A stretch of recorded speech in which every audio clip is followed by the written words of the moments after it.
I still remember the exact moment I pushed my kitchen chair back, my heart pounding so hard I thought it would burst out of my chest. The screen of my laptop cast a pale blue glow on my face, the silence in our small kitchen heavy all around me. 2 plane tickets filled the confirmation page. Round trip to Key West, 2 passengers, my son, 8-year-old Mason Green, and me. The click of the mouse in my ears was a declaration. It's over, Juliet. 3 years of living in the shadows ended today. 3 years ago, my husband, Ryan Green, was declared dead after a senseless accident during a business trip.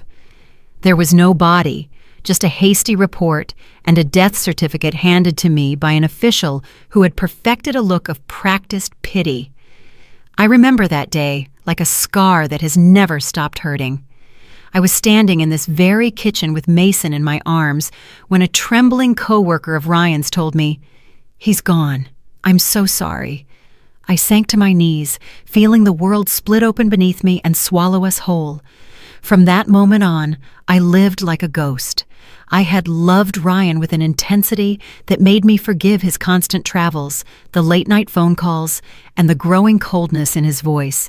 He would tell me he was busy, that it was just a phase, that everything would change soon, but instead of getting better, he simply disappeared one day.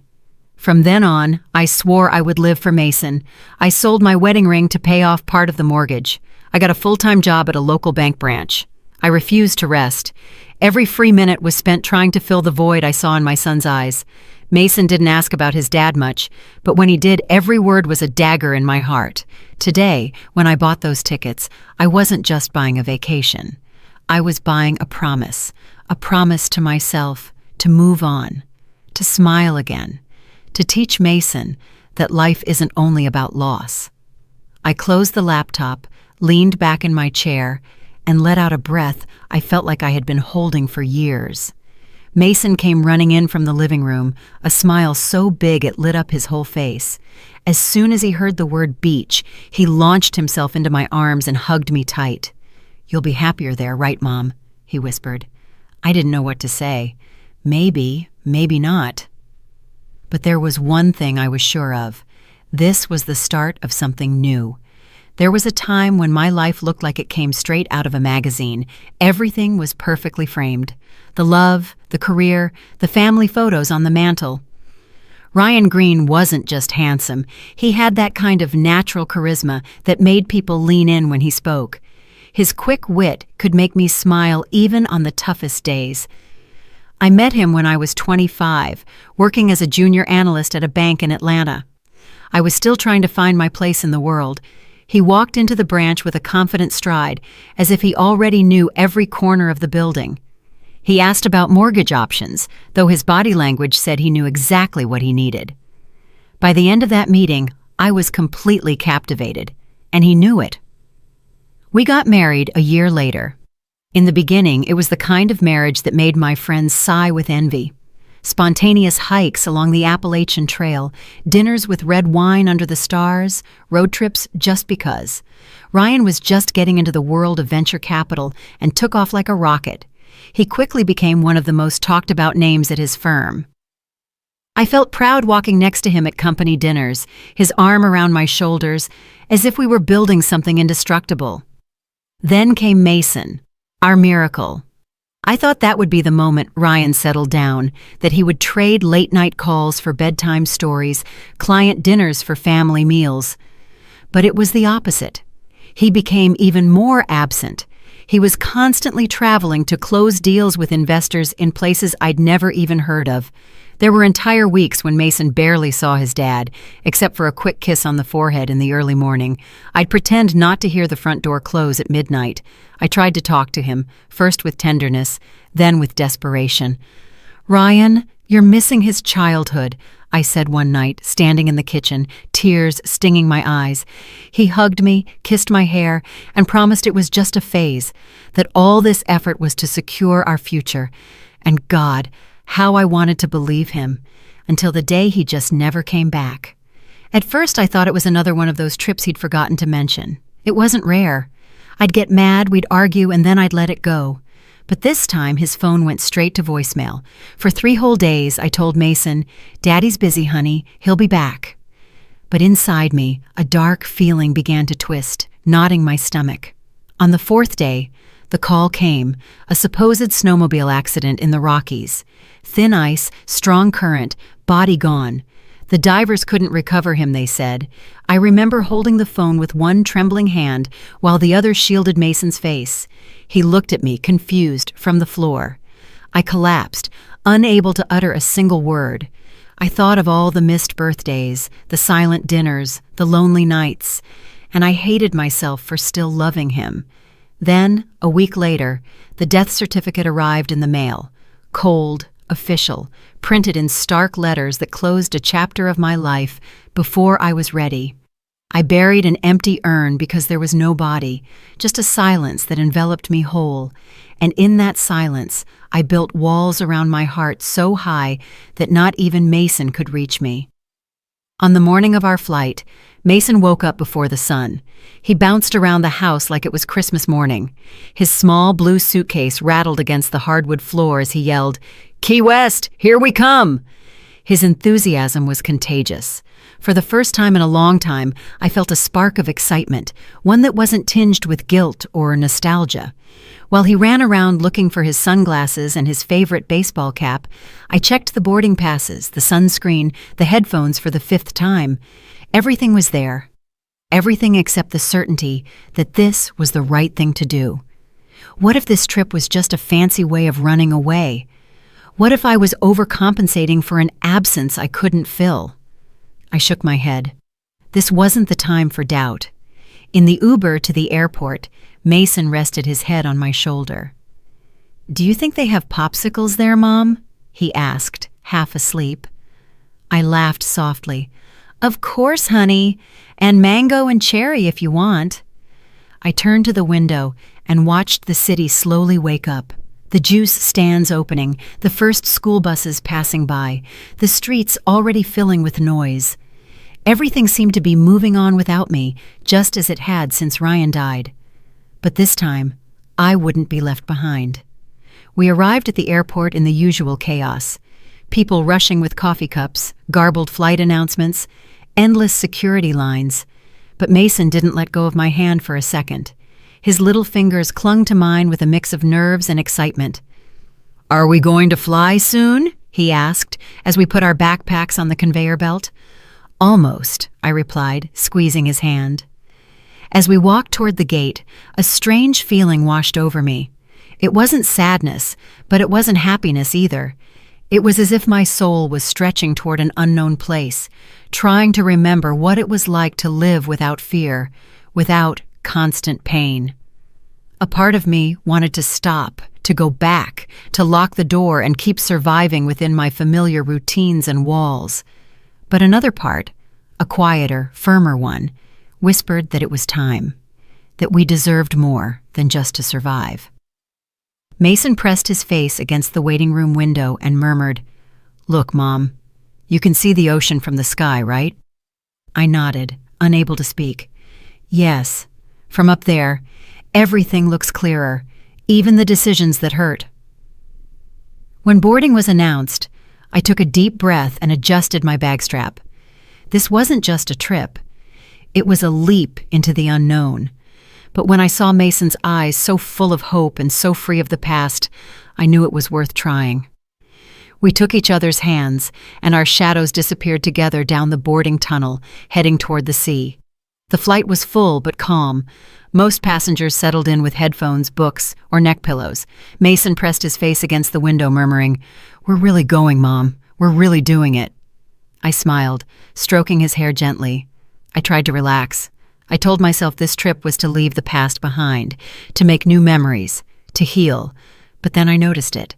Mason had stopped looking out the window, his brow furrowed, focused on something down the aisle. "Mom," he whispered, tugging gently on my shirt.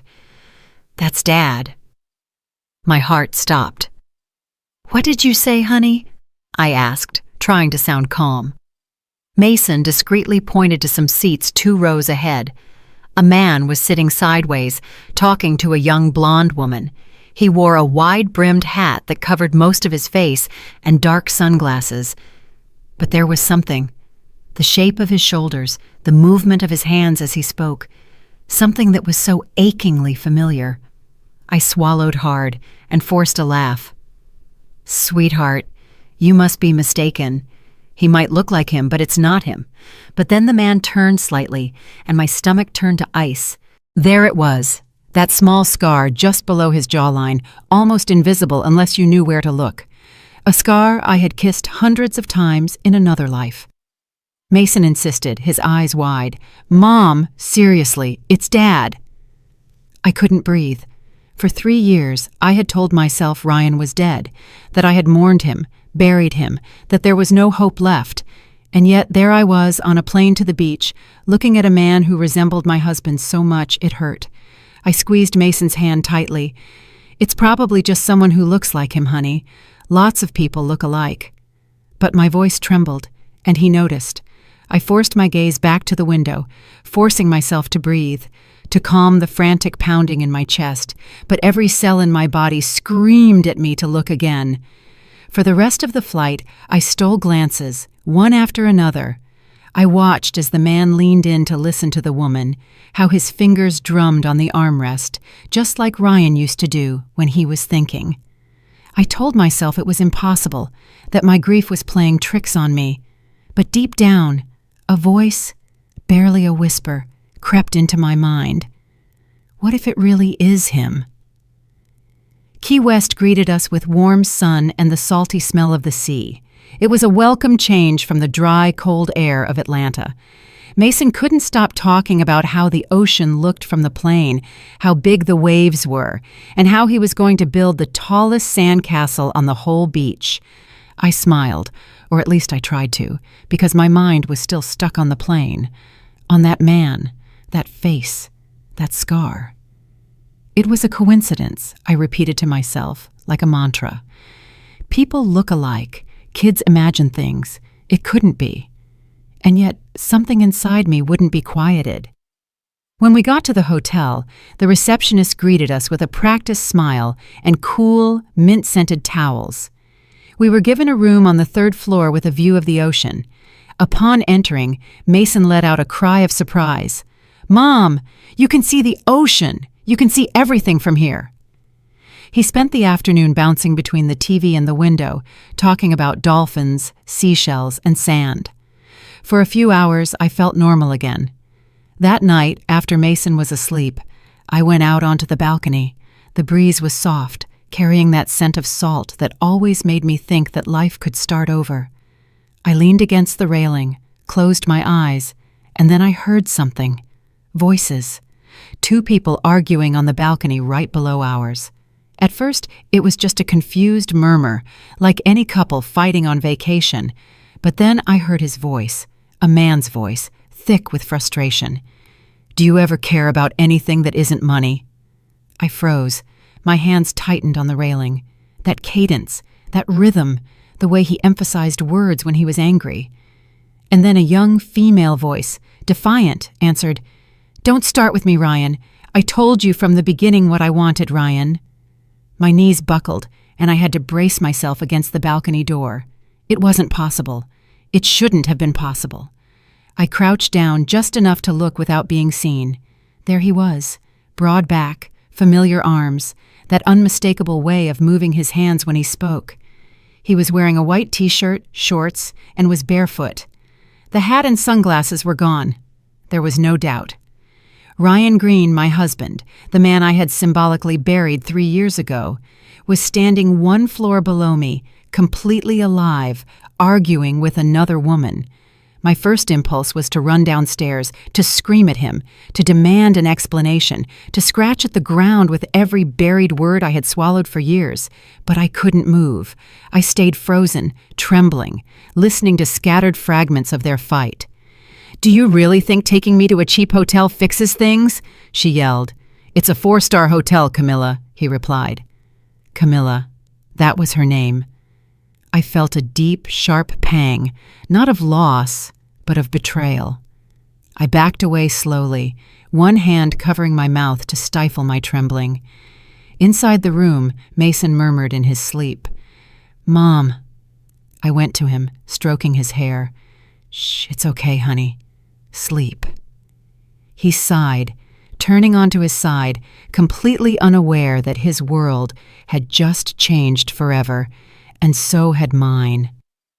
That night, while Mason slept soundly, a mix of rage, disbelief, and something I didn't want to name kept me awake, standing in front of the window, looking at the distant glow of the hotel pool. I wanted to scream, I wanted to run, I wanted answers. But more than anything, I needed to see him.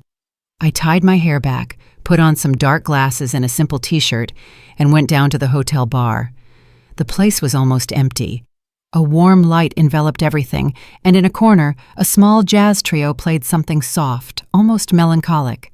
And there he was, Ryan, sitting alone at the bar, a glass of bourbon in his hands. He looked older, with new lines around his eyes and a weary air that hadn't been there before. But there was no doubt. It was him. My body moved before my mind could. I sat down 2 seats to his right. "Tough night?"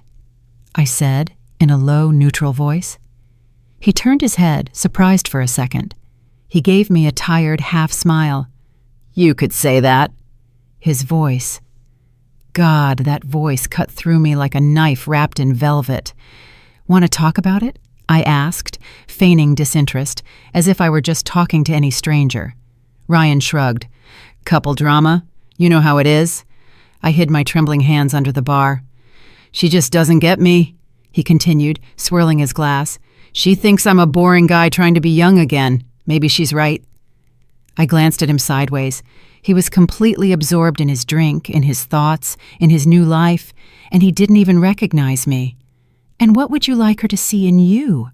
I asked in an almost whisper. He let out a bitter laugh. "That I'm not just some guy with money, that I went through hell, that I'm trying to do better, but no one sees the whole picture." He paused. "Forget it. You don't want to hear my tragedies." "I'm a good listener," I replied, my heart pounding so hard I could hear its echo in my ears. Ryan sighed, rubbing his forehead. 3 years ago, I lost everything. I thought it was the end. I had to start from scratch, leave a lot of things behind. People. Not because I wanted to, but sometimes you just disappear. Disappear. That's what he called abandoning us. It hurt so much to hold it all in that I felt my stomach was breaking apart from the inside. I wanted to scream. "It's me, your wife, the mother of your son, the woman who buried an empty urn." But I didn't. I stayed there, listening like a stranger, while the man who had destroyed my world shared his version of events with someone who didn't even know his name. Ryan drained his glass and stood up. He looked at me this time with a kind expression. "Thanks for listening. You're easier to talk to than most people." I gave him a tight smile back. "Anytime." And then he left.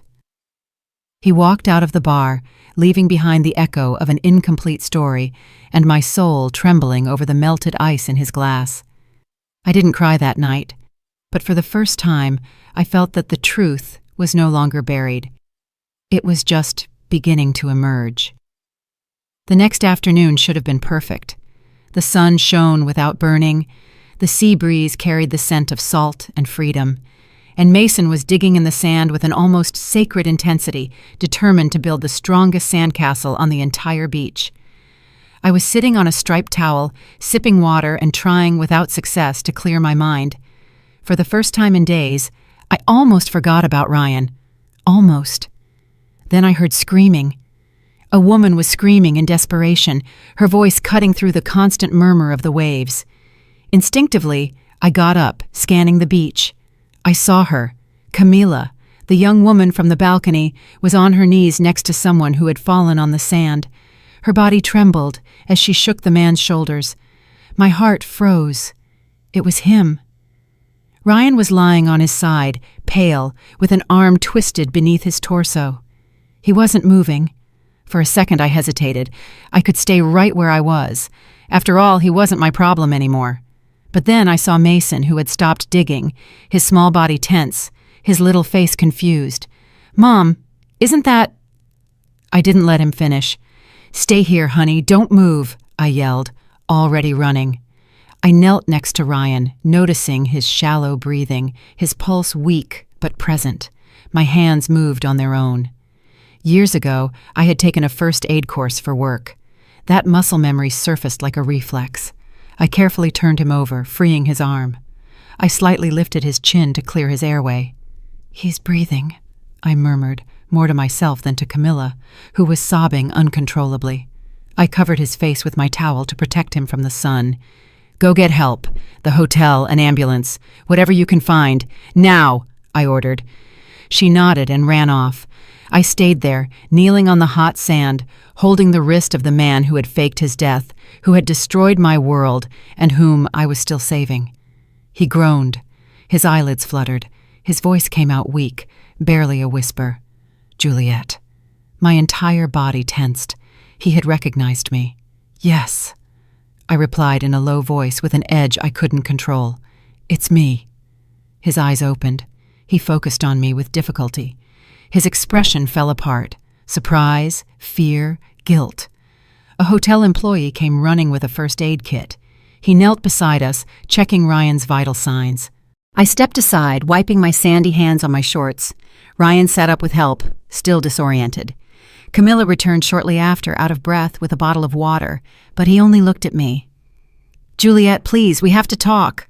I stood up slowly. "No, not here," I said without emotion. "Tonight, 10 p.m. at the hotel bar." He nodded, still in a daze, not just from the fall, but because the woman he had buried in his past was alive and had confronted him.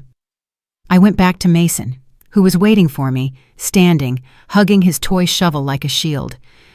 "Mom, was it really him?" I knelt down and hugged him. "We'll talk about it, honey. But for now, let's go back inside." As we walked toward the hotel, the air felt thicker. Tonight, I would finally hear the truth, and I didn't know what I was more afraid of, that he had a good reason or that he had none at all. That night, I arrived at the hotel bar 10 minutes early. I needed that time not to run away. My hands were trembling. I wrapped them around a glass of water and tried to breathe normally. At 10 o'clock sharp, Ryan walked through the door. No glasses, no hat, nothing to hide behind. He looked older, not just from the lines on his face, but from something in his eyes, something I didn't recognize anymore. He approached cautiously, as if I might run or slap him. To be honest, both options were on the table. "Juliet," he said in a low voice, as if speaking my name were a prayer. I didn't answer immediately. I just watched him, waiting. Finally, I let it out. "You have 2 minutes to explain why I buried an empty urn and spent 3 years raising your son alone." He flinched. He rubbed his hands as if trying to remove something that had stuck to his skin. "I didn't want it to be like this," he began. "I had to disappear, Juliet. I had no other choice." I leaned toward him, not blinking. "You had no choice but to fake your death? To make me tell a 5-year-old boy that his dad was gone forever?" My voice cracked, despite my efforts to keep it steady. "Make me understand that, Ryan. Please, make it make sense." He lowered his gaze. "I was in trouble. Serious trouble. Remember that investment I was working on? It wasn't just a business deal. I borrowed money, a lot of it, from people who don't forgive mistakes." I shivered. "And instead of coming to me, of asking me for help, you staged an accident and disappeared? I thought that if I stayed, you and Mason would be in danger. So I left. I cut off everything. I changed my name, my city. I paid back every single dime." "And after you paid, why didn't you come back?" I asked, my arms crossed. "Because I had already destroyed everything. Because I didn't know how to look my son in the eyes. Because I found someone else." My stomach lurched. "Camila? That safe life you built while I was mourning a dead man?" He tensed. "I met her later. She doesn't know any of this." I leaned back in the chair, feeling a mix of disgust and sorrow. For 3 years, I woke up every morning trying not to break. I taught our son how to tie his shoes, how to kick a ball, how to write his name. I told him 1,000 times that his dad loved him when I didn't even know if you were still breathing. He lowered his head. His shame was so visible it was almost pitiful. I don't deserve your forgiveness. I know that. But I had to see you. I had to see Mason.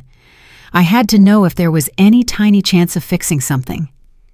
The tears came then, but not for him. For me, for all the days I had to pretend to be strong while I was breaking inside. I stood up. You don't get to decide when to come back. You can't just show up and act like nothing happened. Ryan stood up too. Please, let me be his dad again. Let me talk to him. I'm begging you. I looked at him, taking a deep breath. Every fiber of my being screamed to throw him out, to banish him from our lives. But then I remembered Mason's eyes that day on the beach, his trembling voice asking if that man was his dad. I sighed. Tomorrow, 11 a.m. at the hotel cafe. You can see him. He nodded, visibly relieved. Thank you. Don't thank me, I said, turning away. This isn't forgiveness. It's a door left ajar, and you better not close it again. I walked out without looking back. My legs were shaking, but my back was straight. I finally had the truth. But it didn't feel like closure. It felt like the start of another storm. The next day, I woke up before the alarm went off. I lay there staring at the ceiling, with one question drilling into my head. Did I make a mistake by allowing this? Letting Ryan see Mason was like opening a door that I myself had sealed with fire and rage. What if he hurt him again? What if that illusion of a father only brought more emptiness? Mason, for his part, was excited. He thought we were just going for breakfast. Hot cakes, Mom? Please tell me they have hot cakes, he said, putting on his sneakers without even combing his hair. Of course, honey, I replied with a fake smile. They're going to be the best. When we arrived at the hotel cafe, Ryan was already there, sitting at a corner table, drumming his fingers on the surface as if time weighed on him. Mason saw him and froze. His brow furrowed as if he were trying to solve a puzzle that was too big for him. Mom, is that him? I nodded slowly. Yes, honey, that's your dad. Mason didn't run to him like in the movies. He didn't scream or cry. He walked slowly until he was in front of the table. Ryan instantly stood up and knelt down to his level. Hey, champ, he said, his voice trembling. It's me, Dad. Mason stared at him, his lips trembling. But you were gone. Mom said. He couldn't finish. The words got stuck in his throat. Ryan lowered his head. I know, and I'm so sorry. I made a huge mistake. I thought I was doing the right thing, but I only hurt you. For a moment, they didn't move, and then Mason took a step forward and hugged him, a small, shaky hug, but real. Ryan wrapped his arms around him as if he never wanted to let go. His body shook, his shoulders trembling. I looked away because, regardless of my feelings, Mason had just gotten a piece of his heart back. They sat together. Ryan ordered hotcakes and orange juice for Mason, coffee for himself. I didn't order anything. I just watched. Mason started asking questions. Where have you been? What were you doing? Why didn't you call us? Ryan answered honestly, but without details that might confuse him. He talked about long trips, about mistakes he had made, about fixing things. I didn't say anything. I let him talk. I let him build, even if it was late. At one point, Mason lowered his voice and asked, Did you miss me? Ryan swallowed. More than anything in the world. That was enough. Mason smiled, timidly at first, then with that wide smile that had lit up his face since he was a baby. He started telling him everything. School, soccer, the sandcastle from the day before. Ryan listened as if every word were gold. When they finished breakfast, Mason took his hand. Can you come to the beach with us today, please? Ryan looked at me silently, asking for permission without words. I nodded. Just for today. The three of us walked to the water's edge, and for an hour, it almost felt normal. A father and son building sandcastles, laughing when the tide washed them away. I watched them, and my heart was torn in two. Happy for Mason, but shattered by everything that had been taken from us. When it was time to leave, Mason hugged him again. Can we see you tomorrow too? Ryan looked at me. We'll see, champ. One step at a time. On the way back to the hotel, Mason's voice was pure light. Mom, maybe he can come back with us. Maybe we can be like before. I didn't answer because I didn't know the answer. The door I thought was closed forever was ajar, and what walked through it could change everything, for better or for worse. That night, after Mason fell asleep clutching his favorite stuffed animal, I went out onto the balcony with a light blanket and a cup of tea that had lost its flavor. The waves broke calmly in the distance. Everything seemed at peace. Everything. But me. Seeing Mason with Ryan had been a wound and a balm at the same time. It had healed something in him and torn something in me. I hadn't heard him laugh like that since he was 5. A few minutes later, someone tapped softly on the window. It was Ryan. I nodded, letting him in. He came in slowly, as if he didn't know where he was allowed to step. It's incredible, he said in a hoarse voice. Mason, he's wonderful. I crossed my arms.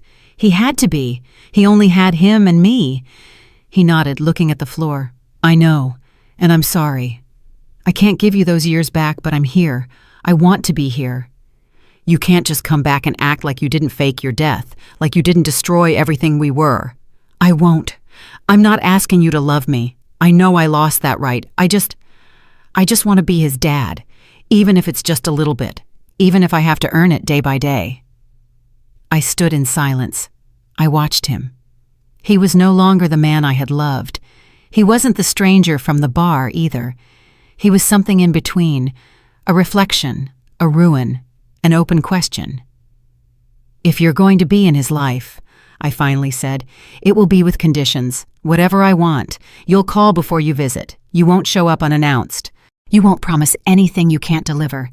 And if you ever lie to him again, you will disappear for good. He nodded, tears in his eyes. I swear, I don't plan on ruining it again. I turned back to the sea. The breeze hit my face like a rough but real caress. I'm not the same woman you left behind, Ryan. I built a life without you. I rebuilt myself piece by piece. And you did it well, he said in a low voice. You're stronger than ever. I had to be. You made it necessary. We didn't talk anymore. He left with a slight nod. He closed the balcony door softly. I stayed there, my gaze lost among the waves, letting the salty air dry the tears I hadn't even noticed. This wasn't a happy ending. It wasn't a closed tragedy either. It was the truth, and that was enough for me. That night, when I lay down next to Mason, he stirred in his sleep and murmured, Mom, we're happy, right? I stroked his forehead and whispered against his hair, Yes, honey, we're happy, and we're going to be okay. For the first time in 3 years, I said it and believed it. And for the first time, I felt it too. Did you like my story, and which city are you listening from? Let's meet in the comments. If you liked the story, you can support me by sending a super thanks so I can keep bringing more stories like this. Thank you so much for your sweet support. I'm looking forward to your comments on the story. On the screen, you can see 2 new life stories that I highly recommend. There's so much more on my channel. Don't forget to subscribe. See you in the next life story with love and respect.